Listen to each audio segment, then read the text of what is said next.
A psychic doesn't rely on messages written in the heavens. When it's time to start killing virgins, we don't wait around for shooting stars. The Mayans, on the other hand, not known for being very gifted, decided to wait until their empire was crumbling before they started getting serious about human sacrifices. This is the subject of Apocalypto, Mel Gibson's first production since his most controversial and spiritually stirring masterpiece, Paparazzi. 1 year from now, Apocalypto still has trouble finding an audience that actually speaks Mayan, and despite being completely misunderstood by those expecting a movie about the Book of Revelations, this film does garner some critical success, as well as 3 Oscar nominations in the categories of cinematography, sound, and music. In addition, Apocalypto goes on to become a very popular dance craze in the summer of 2025, which coincidentally is the same summer of the actual apocalypse. Tough break, everyone.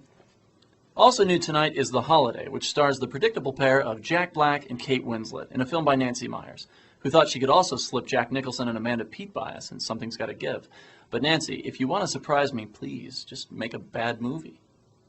There's also a new film by Edward Zwick, who was actually the victim of a little practical joke I made a few years back when I insisted to him that Tom Cruise playing a samurai would finally get both of them the Oscars they deserved.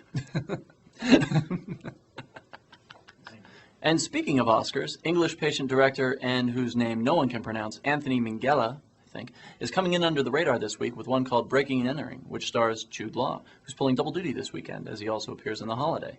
Next year, the United States as well as Great Britain will acknowledge the 8th of December as the Day of Law. However, and incidentally not because of Jude Law or either of these 2 movies. I hesitate to mention this last film because I accidentally saw it in a dream last night and was planning on going my entire life ignoring the vibe it was coming in on. Unaccompanied Minors. It's Christmas with a bunch of kids at the airport. Go see it. What do I care? I'll be the guy next to you crying about the sequel that'll be out in 2 years called Unaccompanied Minors Go West. Yeehaw.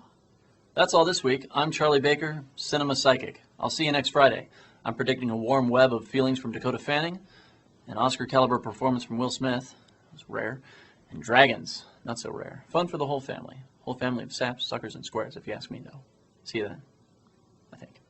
Yeah, pretty sure. Okay, see you then. I'm sensing the show is over.